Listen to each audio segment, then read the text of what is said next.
On peut repérer aussi ce qu'on appelle les relations d'âme. Alors on peut dire relations karmiques, on entend ça aussi. Alors volontairement, je pose aucune étiquette sur le type de relation parce que ça, bien, je pense qu'on peut le savoir personnellement quand on a affaire à une relation.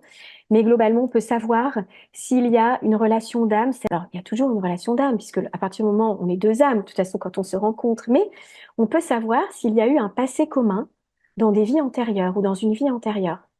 Et ça, c'est hyper puissant de pouvoir voir ça. Par exemple, quand Saturne ou Pluton, les deux seigneurs du karma, on va dire, forment un aspect, par exemple, au luminaire, au soleil ou à la lune, en conjonction notamment, on sait qu'on est là en présence d'une relation qui a déjà connu un vécu partagé lors d'une vie précédente.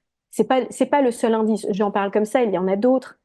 Mais là, on peut le voir. Il y a plusieurs choses, plusieurs indices qu'on peut repérer dans le thème.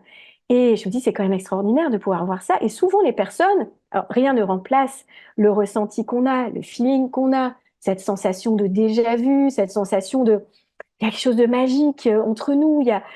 On a ressenti tous les deux de manière réciproque qu'on se connaissait déjà comme si on s'était familier. Donc ça, on peut le retrouver aussi dans le thème.